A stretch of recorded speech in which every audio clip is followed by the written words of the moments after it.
ورحمة الله وبركاته. الحمد لله وكفى وسلام على عباده الذين اصطفى. أما بعد فأعوذ بالله من الشيطان الرجيم. بسم الله الرحمن الرحيم. أم حسبت أن أصحاب الكهف والرقيم كانوا من آياتنا عجبا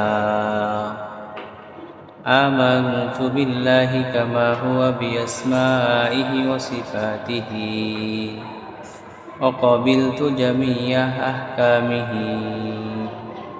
صدق الله مولانا العظيم. اللهم صل على سيدنا محمد وعلى آل سيدنا محمد كلما ذكره الذاكرون وكلما غفل عن ذكره الغافلون.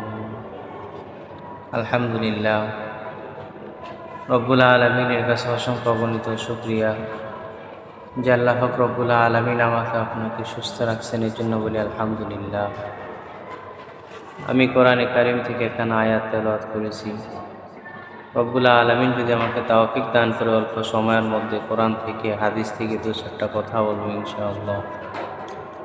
রব্বুল আলামিন পবিত্র কোরআনের মধ্যে বলেন, বিসমিল্লাহির রহমানির রহিম।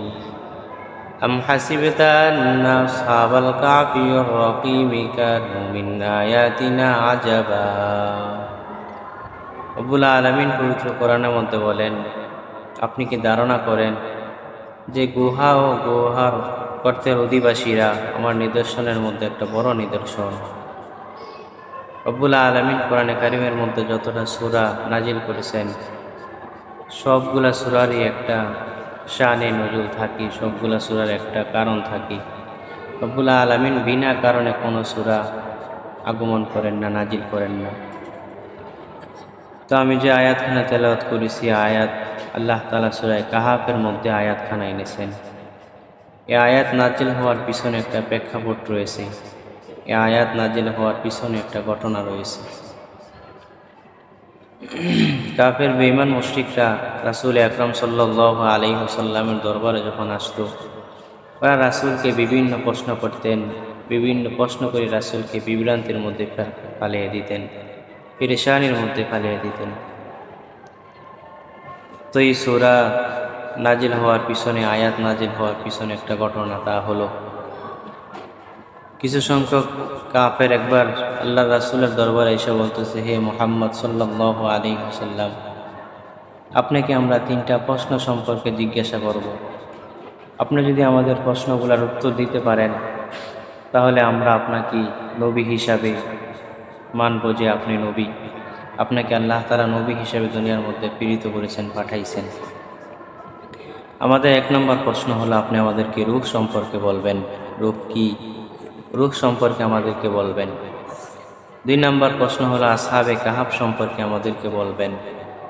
3 নম্বর প্রশ্ন হলো, যুলকারনাইন সম্পর্কে আমাদেরকে বলবেন। এই 3টা প্রশ্নের উত্তর যদি আপনি সুন্দরভাবে দিতে পারেন, তাহলে আমরা বুঝতে পারবো যে আপনি নবী।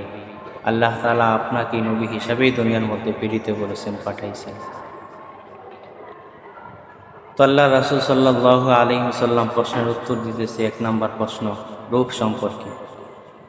রাসূল আকরাম সাল্লাল্লাহু আলাইহি ওয়াসাল্লাম কাফের বেঈমান মুশরিকদেরকে বলতেছেন, রূহ হলো এরকম একটা জিনিস, যতক্ষণ পর্যন্ত রূহ থাকবে ততক্ষণ পর্যন্ত মানুষ আছে, মানুষ থাকবে, মানুষ ইবাদত বন্দেগী করতে পারবে, হাঁটতে পারবে, চলতে পারবে। আর যতক্ষণ পর্যন্ত রূহ থাকবে না, যখন রূহ থাকবে না, তখন মানুষ অচল হয়ে যাবে, মানুষ হাঁটতে পারবে না, চলতে পারবে না। রাসূল 2 নম্বর প্রশ্ন জবাব দিয়েছেন যে আসহাবে কাহাফ সম্পর্কে। ইতিহাসবিদ লেখেন যে একজন বাদশা ছিল জুলকারনাইন, একজন বাদশা ছিল দাকিয়ানুস ওনার নাম। তো বাদশা দাকিয়ানুস উনি রোম দেশের রাজা ছিলেন। উনি অনেক নিষ্ঠুর ছিলেন, অনেক জালেম ছিলেন। উনি মুক্তি পূজা করত এবং পুরা রোম দেশের মধ্যে উনি আইন জারি করে দিয়েছেন যে আজকের থেকে আমিও মূর্তি পূজা করতেছি, তোমরাও আমার রুম দেশে থাইকা মূর্তি পূজা করতে হবে, মূর্তির ইবাদত বন্দেগী করতে হবে। যারা মূর্তি পূজা করবা না, মূর্তির ইবাদত করবা না, আমি তাদের উপর অনেক জুলুম করব, অত্যাচার করব, নির্যাতন করব। দাকিয়ানুস বাদশা যখন এলান করে দিল, রোম দেশের মধ্যে সবাই মূর্তি পূজা করা শুরু করে দিল।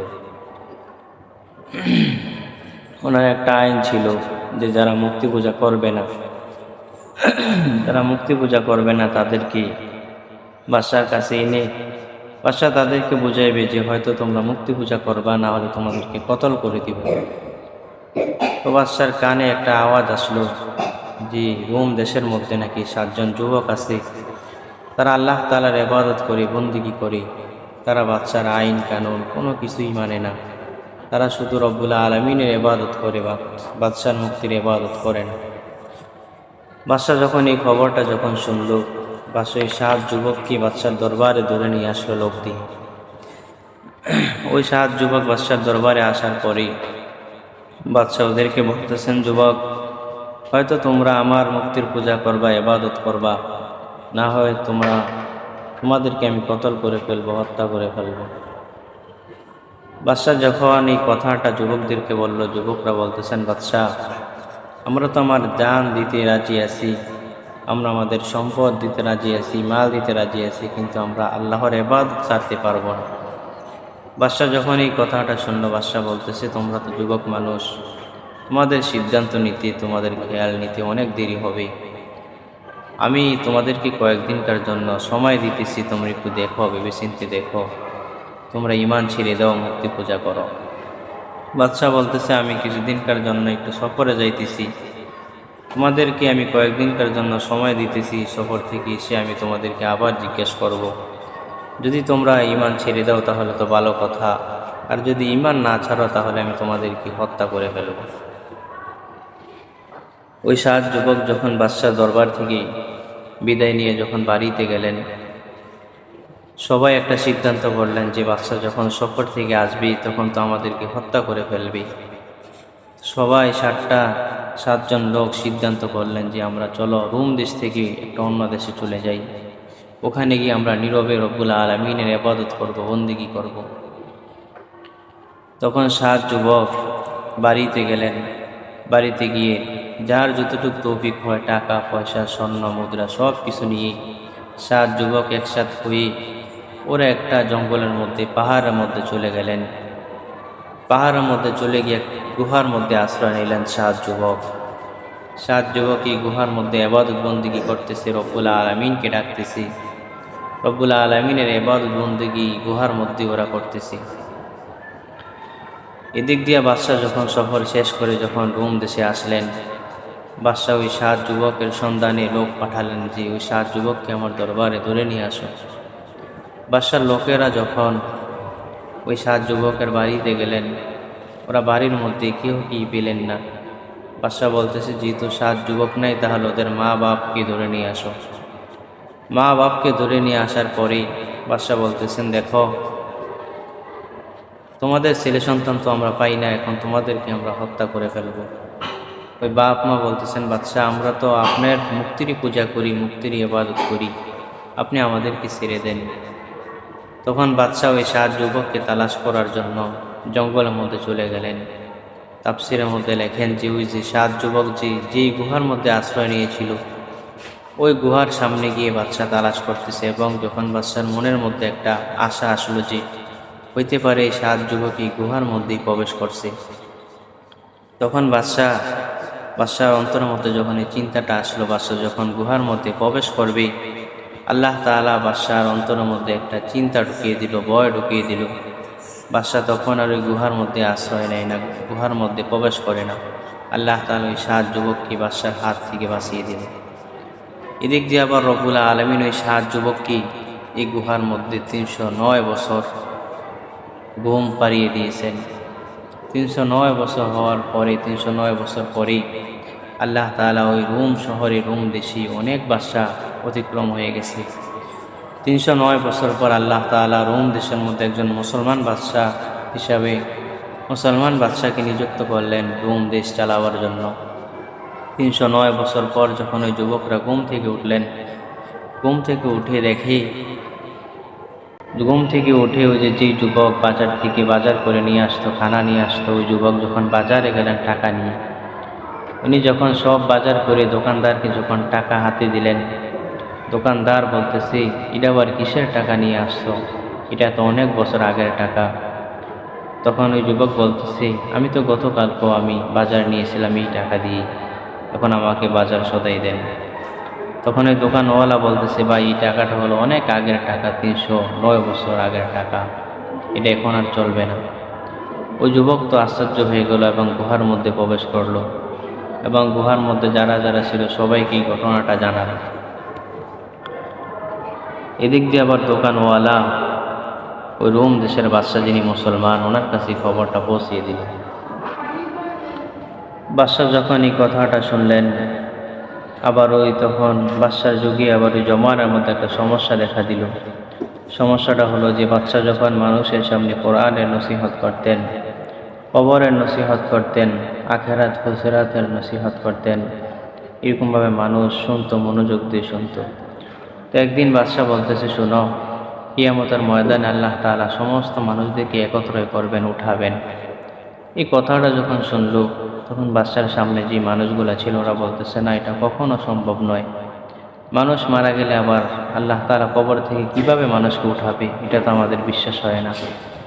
তো বাদশার কানে যখন এই আওয়াজটা আসলো যে আমার কাছে, ওই দোকানওয়ালা যখন বাদশার কানে এই আওয়াজটা পৌঁছিয়ে দিল যে একটা যুবক আমার কাছে একটা টাকা নিয়ে আসছিল, ওই টাকার মধ্যে তো সাল লেখা, এটা আরও 309 বছর আগের টাকা। বাদশা যখন এই কথাটা শুনলো, সমস্ত মানুষকে নিয়ে ওই গুহায় গেলেন। গুহার সামনে যখন দাঁড়ালেন, গুহার মধ্যে প্রবেশ করলেন, তখন 309 বছর পরে যে যুবকরা আল্লাহ তাআলা তাদেরকে ঘুম থেকে উঠালেন, ওই যুবকদেরকে দেখিয়ে বাদশা বলতেছেন, দেখো, ওদেরকে আল্লাহ তাআলা এই গুহার মধ্যে 309 বছর ঘুম পাড়িয়ে রাখছেন, এরা এখন 309 বছর পর আবার ঘুম থেকে উঠল। আল্লাহ তাআলা ওদেরকে যেরকমভাবে ঘুম পাড়িয়ে রাখছেন, 309 বছর পরে ঘুম থেকে উঠাইছেন, আল্লাহ তাআলা তোমাদেরকেও হাসরের ময়দানে তোমরা যখন মরবা, দুনিয়াতে যখন মরবা, তোমরা কবরের মধ্যে এরকমভাবে ঘুম যাইবা, কেউ আযাব ভোগ করবা, কেউ জান্নাতের সাথে ওদের কবরের এরকমভাবে রাস্তা হয়ে যাবে। আল্লাহ তাআলা আবার হাসরের ময়দানে, বিচারের ময়দানে সবাইকে আবার একত্র করবে, কবর থেকে উঠাবে। ওদেরকে যেরকমভাবে আল্লাহ তাআলা 309 বছর পর উঠাইছেন, আল্লাহ তাআলা তদ্রূপভাবে তোমাদেরকেও কবর থেকে ভাবে উঠাবেন। বাদশা যখন তার লোকদেরকে কথাটা বললেন, লোকরা বলতেছে, হ্যাঁ, এটা তো সত্য কথা। আল্লাহ তাআলা যেরকমভাবে ওদেরকে 309 বছর পর ঘুম থেকে উঠালেন, গুহা থেকে উঠালেন, এরকম তো আল্লাহ তাআলা আমাদেরকে একদিন কবর থেকে উঠাবেন। তখন ওদের অন্তরের মধ্যে একটা খোলাসা হয়ে গেল, বিশ্বাস হয়ে গেল। কাফেরদের 3 নম্বর প্রশ্ন জবাব আল্লাহ রাসূল দিতেছে যে জুলকারনাইন সম্পর্কে বলা। জুলকারনাইন রাদিয়াল্লাহু তাআলা আনহু পুরা পৃথিবীর রাজা ছিলেন। পুরা পৃথিবীর রাজা ছিলেন 4 জন। পুরা পৃথিবী রাজত্ব করেছেন 4 জন লোক। এর মধ্যে 2 জন হলো মুসলমান আর 2 জন হলো কাফের। মুসলমানদের মধ্যে একজন হলো হযরত সুলাইমান আলাইহিস সালাতু ওয়াস সালাম, আরেকজন হলো হযরত জুলকারনাইন রাদিয়াল্লাহু তাআলা আনহু। উনি মৃত্যুর সময় ওনার খাদেমকে ডাক দিয়ে বলতেছেন, খাদেম, আমি যখন মৃত্যুবরণ করব, তখন তুমি আমার লাশটাকে বাজারে বাজারে হাঁটাইবা, এরকমভাবেই এলাকার মধ্যে হাঁটাইবা, রাস্তায় রাস্তায় হাঁটাইবা, আর কাফন থেকে আমার 2টা হাত বাহির করে ফেলবা। মানুষ যেন বুঝতে পারে যে আমি পুরা পৃথিবীর রাজা ছিলাম বটে, কিন্তু মৃত্যুর সময় আমি 2টা হাত খালি নিয়ে আজকে কবর উদ্দেশ্যে রওনা করছি। তো বাদশা জুলকারনাইন কয়েকদিন পরে যখন ইন্তেকাল করলেন, মারা গেলেন, ওনার খাদেম ওনার নসিহত অনুযায়ী কাফন থেকে 2টা হাত বাহির করে ওনাকে বাজারে হাঁটাইতেছেন, এরকমভাবে গ্রামের রাস্তার মধ্যে মানুষদেরকে দেখানোর জন্য হাঁটাইতেছে। মানুষগুলো বলা বলি করা শুরু করলো, দেখো, বাদশা জুলকারনাইন পুরা পৃথিবীর রাজা ছিলেন, কিন্তু মৃত্যুর সময় বাদশা জুলকারনাইন আমাদেরকে বলতেছে, আমাকে আরও দাও, আমাকে আরও দাও। তখন বাদশাহ জুলকারনাইনের খাদেম বলতেছে, আরে বোকা, বাদশাহ জুলকারনাইন তো এই কথা আমাদেরকে বলে না। বাদশাহ জুলকারনাইন 2টা হাত বাহির করে এটাই বোঝাইতে চাইতেছি যে আমি পুরা পৃথিবীর রাজা ছিলাম, আমার কোনো টাকা পয়সা স্বর্ণ কোনো কিছুর অভাব ছিল না, কিন্তু মৃত্যুর সময় আমি যখন রব্বুল আলামিনের কাছে যাইতেছি তখন দুইটা হাত খালি নিয়ে যাইতেছি। এই সময় আমি টাকাও নিয়ে যাইতে পারতেছি না, স্বর্ণ মুদ্রা ইত্যাদি কিছুই আমি নিয়ে যাইতে পারতেছি না। আল্লাহ রাসূল সাল্লাল্লাহু আলাইহি ওয়াসাল্লাম যখন কাফেরদেরকে বেঈমানদেরকে যখন এই কথাগুলা বললেন, তখন কাফের বেঈমানরা বলতেছে, হ্যাঁ ইয়া রাসূলুল্লাহ, আপনি হলো সত্য নবী, আপনাকে আল্লাহ তাআলা নবী হিসাবে দুনিয়ার মধ্যে প্রেরিত করেছেন, পাঠাইছেন। তো আল্লাহ পাক রব্বুল আলামিন বলেন যে ঈমানের মতো যখন ঈমান আনবা, ঈমানকে যখন বিশ্বাস করবা, তখন তোমাদের সামনে কোনো বাতিল তোমাদের ক্ষতি করতে পারবে না, তোমাদের শত্রু তোমাদের ক্ষতি করতে পারবে না। তোমরা সব সময় রব্বুল আলামিনকে ভয় করবা এবং রব্বুল আলামিনের প্রতি ঈমান, রব্বুল আলামিনের প্রতি বিশ্বাস সব সময় রাখবা। আল্লাহ তাআলা যে কথাগুলো বললাম আমাদের সবাইকে আমল করার তৌফিক দান করুক বলে আমিন। এবং আসহাবে কাহাফের 7 যুবকের মতো আমাদের ঈমানকে অটল করার, মজবুত করার তৌফিক আল্লাহ পাক রব্বুল আলামিন আমাদের সবাইকে দান করুক বলে আমিন। ওয়া আখিরি দাওয়ানা আলহামদুলিল্লাহি রাব্বিল আলামিন।